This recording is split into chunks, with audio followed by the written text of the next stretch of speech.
آپ نے اپنی جگہ بدل لی ہے آج؟ ٹریڈیشنلی وہاں نہیں بیٹھا کرتے تھے پہلے آپ؟ ادھر آ گئے، یہاں آ گئے ہیں ہمارے بشارت صاحب. اچھا. زمین جنبت نہ جنبت گل محمد، کیا مطلب ہے اس کا؟ یہاں گل محمد کون ہے اس وقت؟ سنا ہوا ہے لیکن ہیں پرانا سنا ہوا ہے، بھول گئے ہیں جی کیا. ہیں اپنے متعلق بھول گئے؟ اچھا یہ بات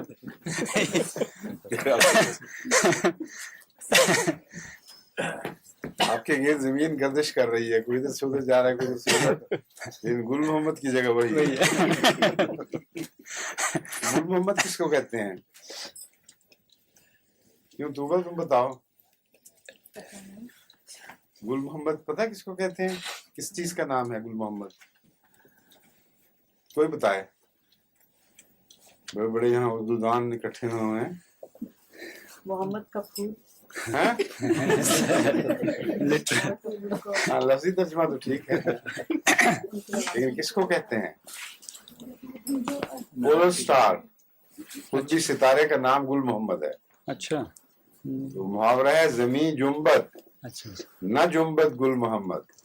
ٹھیک کہ زمین ہر وقت حرکت کر رہی ہے، کہیں کبھی جگہ بدل رہی ہے، مگر گل محمد نہیں اپنی جگہ سے ہٹتا. ٹھیک اس کا رخ وہی رہتا ہے. سمجھے؟ جی جی.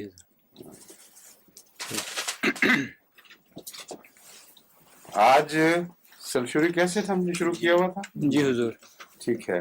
کہاں تک چلے تھے ہم؟ بس شروع ہی کیا تھا حضور. سر ایک دو باتیں سلفیورک بتائی. ایسڈ ایک تیزاب ہے جو سلفر کا تیزاب ہے، اور اس کا انسانی زندگی کے اوپر گہرا اثر ہے. اور عام طور پر جب پیٹ خراب ہوتے ہیں تو اس میں سلفیورک ایسڈ بھی پیدا ہوتا ہے، اور اس کی جو پہچان ہے، یہ جب چاندی کے اوپر اثر دکھائے تو چاندی کو کالا کر دیتا ہے. سلفیورک ایسڈ کالا کر دیتا ہے نا. جی تو کون سی بدبو نکلتی ہے؟ سلفائڈ سم ہاں؟ گندگی. نہیں، ہائیڈروجن سلفائڈ. Hydrogen sulfide. جی ہائیڈروجن سلفائڈ بعض مریضوں کے بدبو میں ضرور ہوتی ہے، اور جب زیادہ پیٹ خراب ہو تو یہ ہائیڈروجن سلفائڈ نمایاں اثر دکھاتی ہے. یہ سلفر کی کارستانی ہے زیادہ تر، لیکن سلفر کا تو جسم سے بہت گہرا تعلق ہے.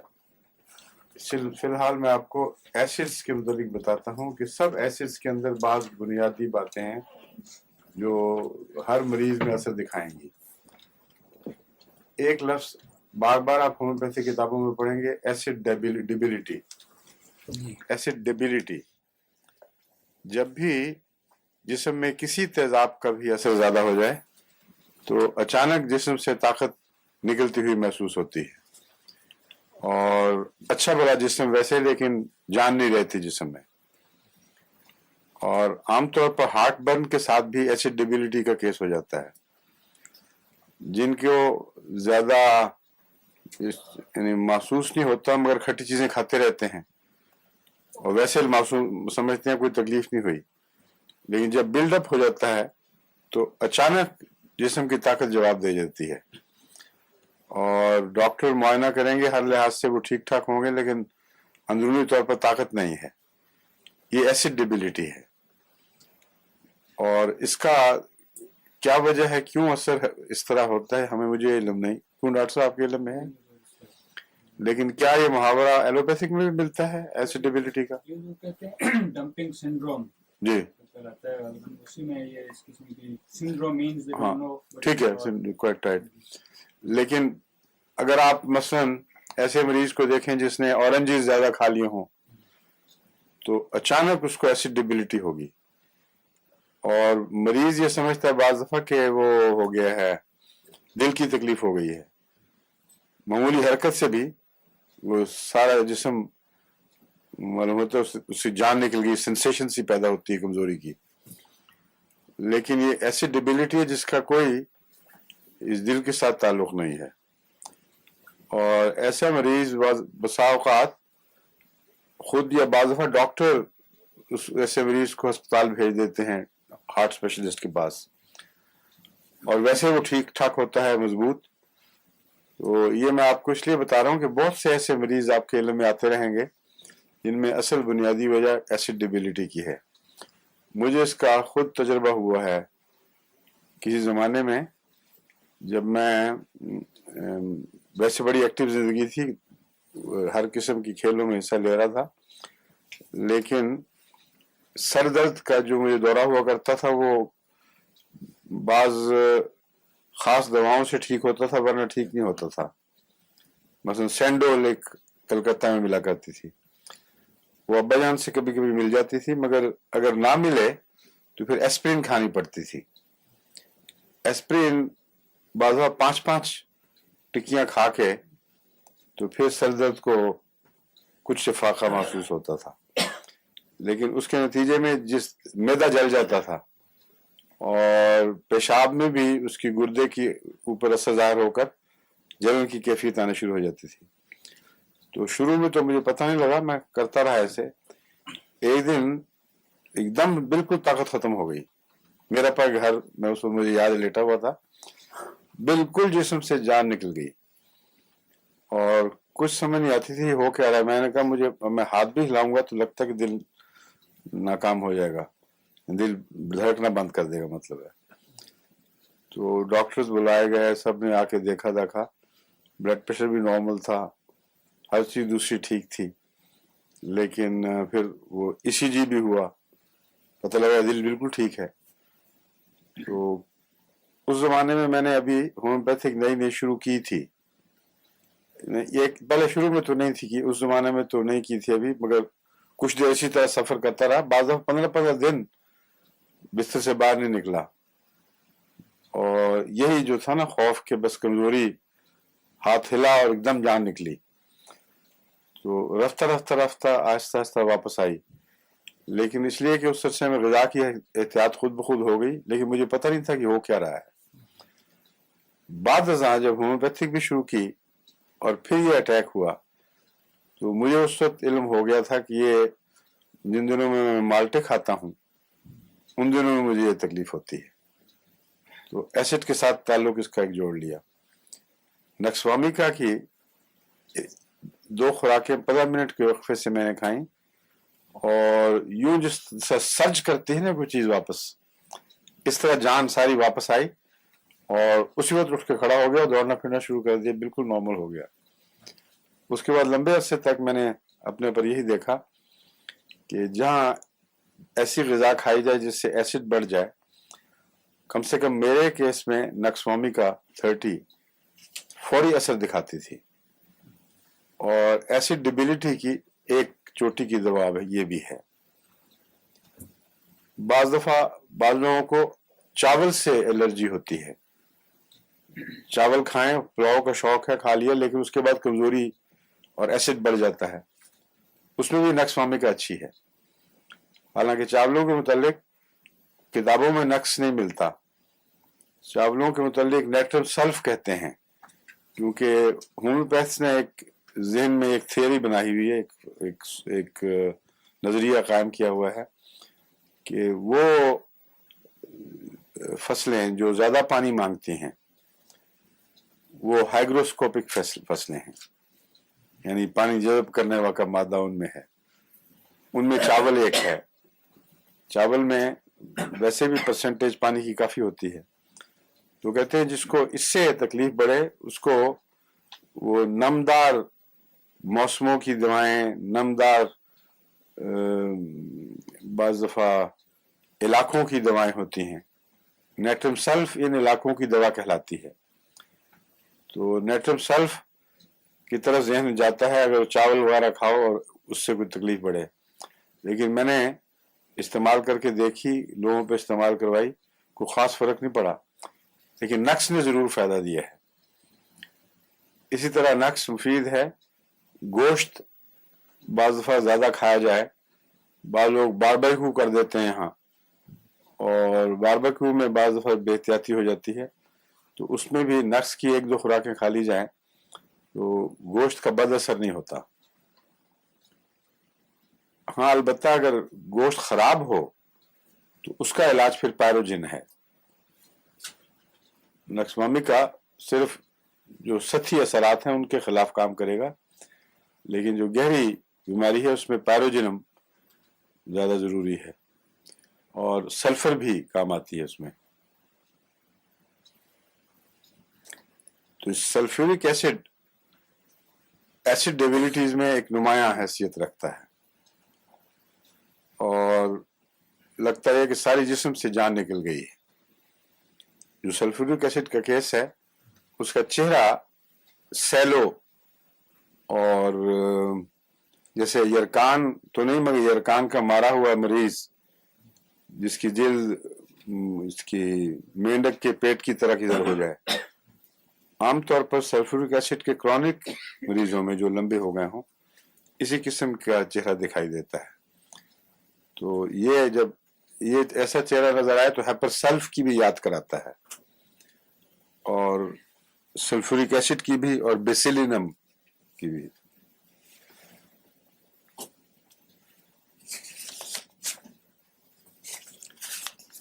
سلفورک ایسڈ میں کچھ آرنیکا کی علامتیں بھی پائی جاتی ہیں. آرنیکا سے جسم میں چوٹوں کا احساس، سارے جسم میں درد اور کمزوری اور سردی، یہ اس میں بھی پایا جاتا ہے. اور خون کا جلد کے اوپر ظاہر ہونا بلوچز کی شکل میں. بلوچ کہتے ہیں جیسے دھبے سے پڑ جاتے ہیں، خون کے چھینٹے پڑ جاتے ہیں وہاں. تو ان بلوچز کا رنگ سیاہی مائل بھی ہوتا ہے، بلوئش بھی ہوتا ہے جیسے چوٹیں لگنے سے ہو. لیکن اس میں ایک اور ہے رنگ جو عام طور پر آرنیکا میں نہیں ہے، اس میں ہے. وہ ہے کچا خون سے ابل رہا ہو کہیں سے.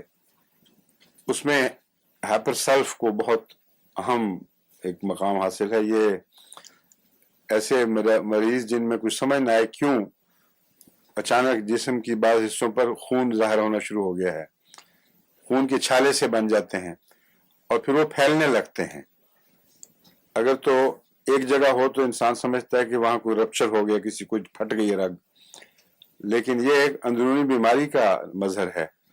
خون کے چھالے پڑیں گے داغ اور پھیلنے لگ جائیں گے، کچی کچی جلد چاروں طرف پھیل جائے گی. اس میں ایسڈ سلف بہت چوٹی کی دوا ہے، اور عمومی علامتیں اس کی جو دیکھنے والی ہیں وہ ساری ملتی ہوں تو ایک دو خوراکوں ہی میں بالکل یہ نمایاں اثر دکھاتی ہے. مگر سارے مریض کا جو تشخص ہے وہ ہونا ضروری ہے. ایسڈ سلف کا مریض جیسا کہ میں نے بیان کیا ہے وہ بریک ڈاؤن ہو جاتا ہے، اس کا خون کا بریک ڈاؤن ہوا ہے جیسے گویا ایسڈ اس نے لمبا عرصہ تک زیادہ استعمال کیا ہو. اعصاب کا بریک ڈاؤن ہے، اعصاب جواب دے گئے ہیں، اور خون اور اعصاب دونوں جب مل کر اثر دکھائیں تو یہ جتنی بھی بیماریاں مختلف شکلوں میں ظاہر ہوتی ہیں وہ عموماً ایسڈ فاسٹ میں ملتی ہیں نا، ایسڈ سلف میں. بروزڈ فیلنگ، یہ سب چیزیں لکھی ہوئی آپ کو ملیں گی ہومیوپیتھی کتابوں میں. اس کی جو مرض کا آنا اور جانا، اس میں بھی ایک اس کی پہچان ہے. بہت سی امراض ایسی ہیں جو آتی آہستہ آہستہ ہیں اور جاتی بھی آہستہ آہستہ ہیں. یہ کرونک ڈیزیزز کی عام شکل ہے. بعض امراض ایسی ہیں جو اچانک آتی ہیں اور اچانک چلی جاتی ہیں، بعض اچانک آتی ہیں اور آہستہ آہستہ جاتی ہیں.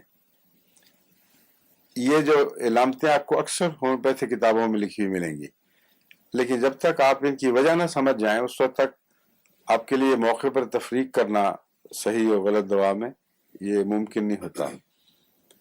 اچانک آئی اچانک چلے گی، اچانک آئی آہستہ گئی، کیوں آخر؟ اصل میں وہ دوائیں جو یعنی وہ بیماریاں جو اچانک ظاہر ہوتی ہیں وہی اچانک جاتی ہیں جو لمبا اثر چھوڑنے والی بیماریاں نہیں ہوتی.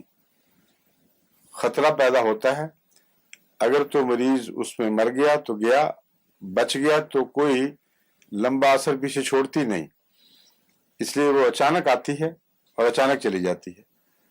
اچانک آنے اور اچانک جانے میں سب سے نمایاں چیز ایکونائٹ اور بیلاڈونا ہے۔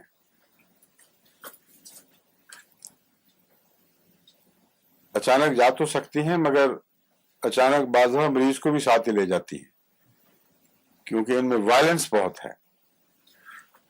ان دونوں کے درمیان فرق ہے ایک جو خاص طور پر پیش نظر رکھنا چاہیے۔ بعض دفعہ دونوں دوائیں اکٹھی دینی پڑتی ہیں کسی اور مجبوری کے پیش نظر، لیکن اگر ان کو پہچان لیں تو ایک ہی دوا اکیلی کام آ سکتی ہے۔ ایکونائٹ میں بھی اچانک آنا اور اچانک جانا شامل ہے، لیکن اس میں خوف ضرور ہوتا ہے۔ ایکونائٹ کا مریض سخت خوف زدہ ہوتا ہے کہ کچھ مجھے ہونے لگا ہے، یہاں تک کہ وہ اپنی موت کے متعلق بھی یقین کر لیتا ہے کہ بس اب اس بیماری سے میں نکل نہیں سکتا، اور خواہ وہ بیماری سخت نوعیت کی موت والی بیماری نہ بھی نظر آئے، ایکونائٹ کے مریض کا خوف میں مبتلا ہونا ایک لازمی حصہ ہے، اس کے بغیر ایکونائٹ بنتا ہی نہیں۔ تو ہر وہ مرض جو اچانک ظاہر ہو اور خوف ساتھ لے کر آئے، اس کا علاج ایکونائٹ ہے۔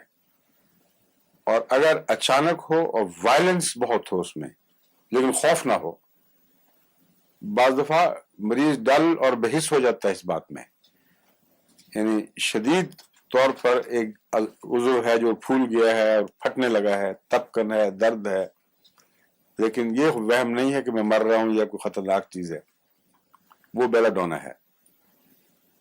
اس کی سر درد بھی ایسی ہوتی ہے، اچانک آئی ہے اور شدید تپکن ہے، اس میں دھڑکن پیدا ہو جاتی ہے، اور اگر ذرا سا بھی سر ہلائے آدمی یا شور پڑے تو لگتا سر پھٹ جائے گا۔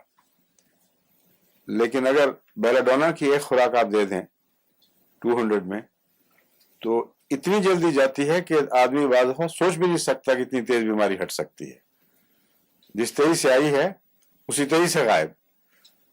اور اگر اس کا یہ نہ بھی علاج کیا جائے اور مریض سو جائے کسی طرح، تو جب آنکھ کھلے گی تو اکثر سر درد نہیں ہوگی۔ اگر آنکھ کھلے اور سر درد باقی رہے تو پھر جرسیمیم دینی پڑتی ہے ضرور۔ بیلاڈونا سے ملتی جلتی بیماری ہو، لیکن ہم نے اندازے میں غلطی کی، وہ اتنی وائلنس اس میں نہیں ہے، کچھ دبی ہوئی ہے نسبتاً، اور آتی تو اچانک ہے مگر جاتی نہیں ہے اچانک۔ ایسی صورت میں معلوم ہوتا ہے وہ لمبا اثر پیچھے چھوڑنے والی بیماری ہے۔ جرسیمیم اس لیے ضروری ہے کہ اس کا تعلق اعصاب سے ہے، اور بیلاڈونا کا تعلق خون سے ہے۔ جہاں خون میں توازن بگڑتے ہیں وہاں ایکونائٹ اور بیلاڈونا نمایاں طور پر سامنے آتی ہیں۔ ایکونائٹ اپنے خوف کی وجہ سے پہچانا جاتا ہے، الگ ہو جاتا ہے۔ بیلاڈونا عموماً بغیر کسی شبہ کے نظر آ جاتا ہے کہ یہ بیلاڈونا کا کیس ہے، لیکن بیلاڈونا کا کیس نظر آئے مگر اتنی وائلنس اس میں نہ ہو اور پیچھے ٹھہر جائے اس کی مرض، تو یہ دو طرح سے ممکن ہے۔ ایک یہ کہ خون کی خرابی کے آثار ہیں، اور بیلاڈونا نے ابتدا میں جو اثر دکھانا تھا وہ دکھا دیا، مزید اس کے بس کی بات نہیں ہے۔ خون کی بیماری اگر زیادہ گہری ہو تو آغاز خواہ بیلاڈونا کی طرح ہو، بیلاڈونا سے مکمل شفا نہیں ہوتی۔ اگر اعصاب کی بیماری ساتھ ملی ہوئی ہو تو اس میں بیلاڈونا کی بجائے جرسیمیم کام کرتا ہے، جس کا بہت گہرا تعلق اعصاب سے ہے اور اعصابی کمزوریوں سے۔ بیلاڈونا میں جہاں خون کی خرابی ہے وہاں عموماً ایبسسز ہیں، مثلا گہرے پھوڑے ہیں جو نمودار ہو رہے ہیں۔ اگر آپ فوری طور پر بیلاڈونا نہیں دیں گے تو وہ پھوڑا لمبے عرصے تک شدید درد کی حالت میں مریض کو رکھتا ہے، اور رفتہ رفتہ آہستہ آہستہ وہ رنگ بدلتا ہے اپنا۔